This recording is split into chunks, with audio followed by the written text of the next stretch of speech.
Hello everyone, welcome back to another edition of the Wayne State Warrior Position Preview. Today I am joined by defensive coordinator Toby Thurman. Coach, thank you so much for joining us. Now this one, I lied a little bit, not quite a position preview.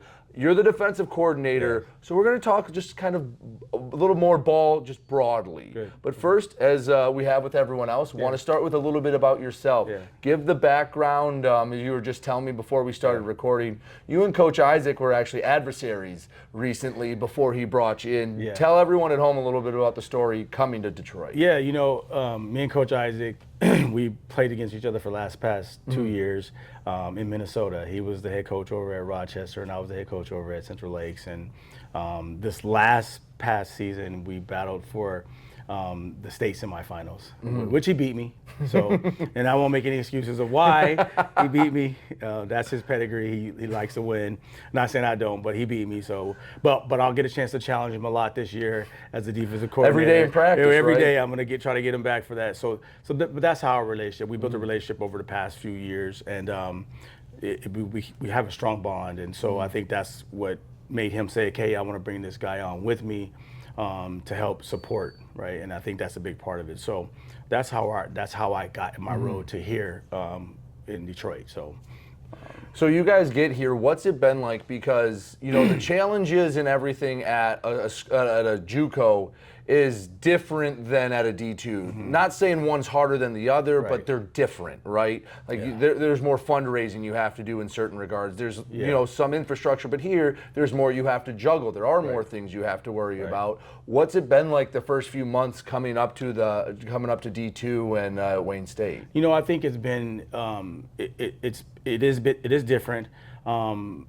In some aspects, I think you still got to fundraise. I still think you got to do those things, but the systems that are in place, you have a little bit more to work with, right? And so as you look at JUCO, you can't give out scholarships and give out money to get guys. So you got to really be a very good recruiter to do that. Here, you still got to be a good recruiter, but you can offer a little bit more. Yeah. You also have to balance the budget. You got to balance the budget, so you have to do it the right way because you get those 36 scholarships. You got to move those around and try to fill a roster. And I think that's the biggest part is to fill the roster using the revenues you have because you got everyone else in the country is in D2s that are doing that, and we need to be able to do that as well. Right. So I think that's probably been the only difference. I think when you talk about building a program or trying to make it a program to way you want it, that's something if you've already done it, you can make it work. So you've been here for a little bit. You went through spring ball. What has it been like as a whole? I mean, I'm sure you're learning a lot of things on the fly, figuring out who everyone was and what they can offer. Yeah. Give us just a brief recap of how spring ball went from your side of the ball. I think that was a big part of it, is just learning the guys that you already had here, was to figure out who they are as a person, who they are as a player.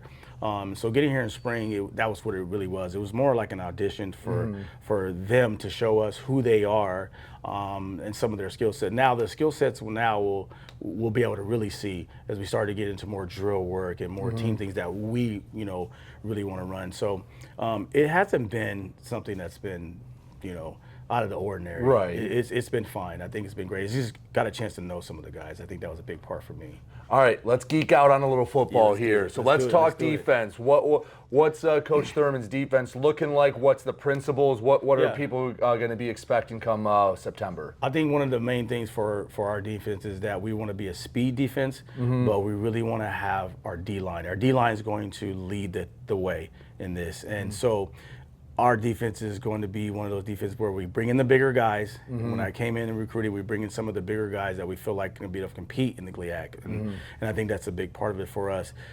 We get pressure on the quarterback. We get pressure in the backfield.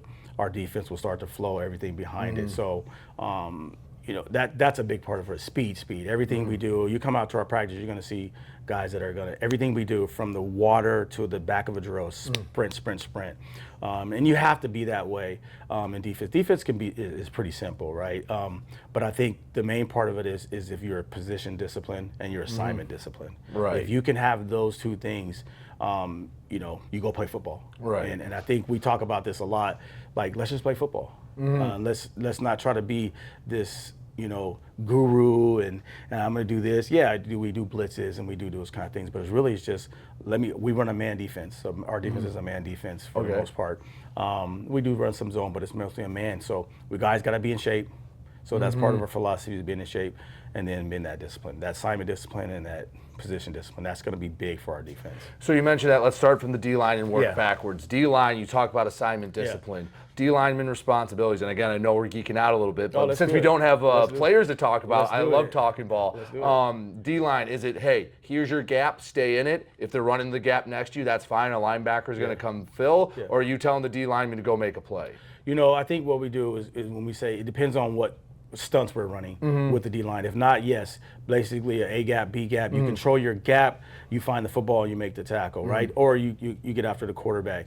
But what we want to do, and especially understanding offense, is we want to get in the offensive space.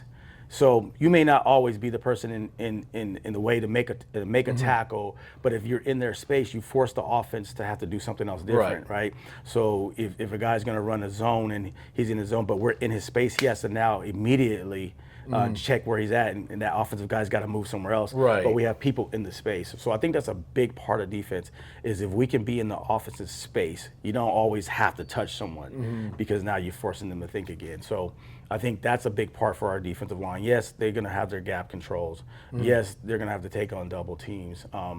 But I think that's where our size and our strength and our speed is going to come in play as we recruited that. So I think that's a big part of it. So all right, let's go back to the linebackers. Yeah. I mean, what are you looking for a linebacker? What are their main responsibilities to do? Well, we run a defense where we have our middle linebackers are true middle linebackers. The big, bulky guys that can the old school with the collar with the neck collar, and they're bleeding everywhere, but they get up and they shoulders out of place, and then they still playing the game. So those are going to be our two middle linebackers. Our other outside linebackers will be more of a Troy Polamalu and the hybrid kind of guy that can really tackle, but that can cover you, right? And so we put those four guys in the box, and so that's where our linebackers. But those two middle linebackers are really going to be the controllers of the defense. They're going to be the guys that get us in the strong call that we need to be at. They're going to be the guys who move defensive line around when they see something different.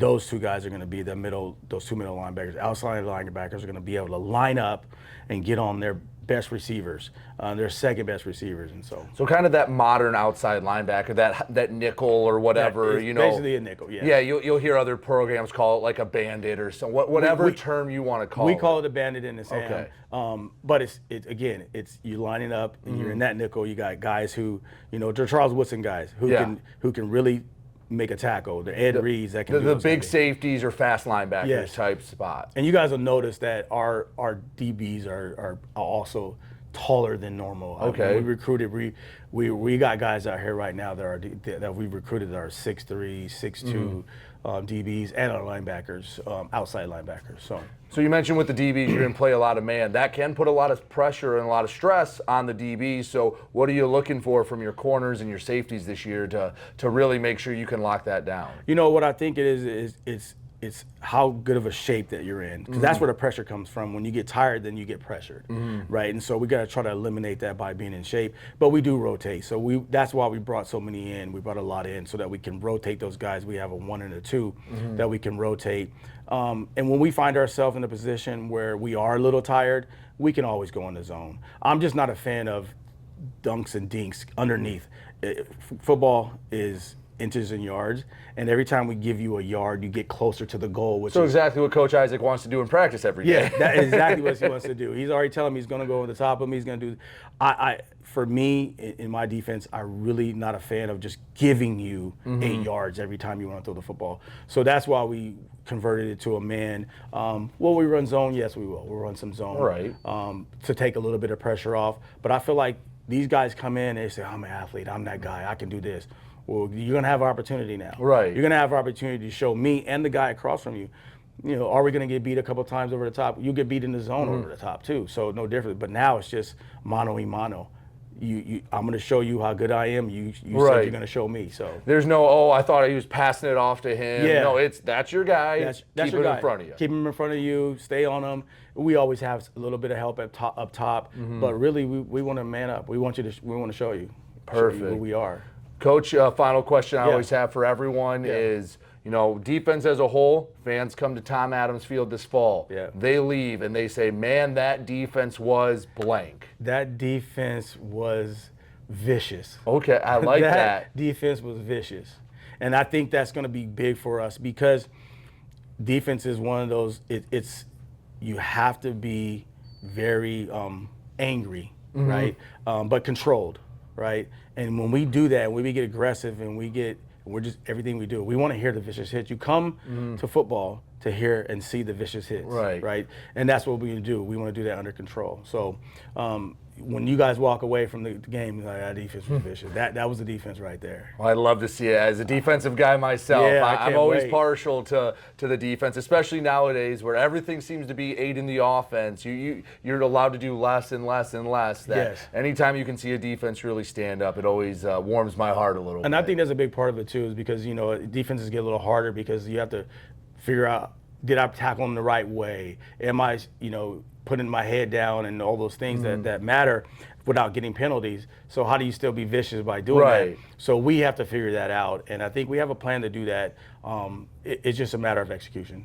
Play disciplined football. Well, Coach, I appreciate it so much. Thanks for joining us. Toby Thurman, the defensive coordinator for your Wayne State Warriors. Wayne State, let's do it. So we appreciate him joining us. We'll talk to you next time on the Wayne State football positional previews. Appreciate you.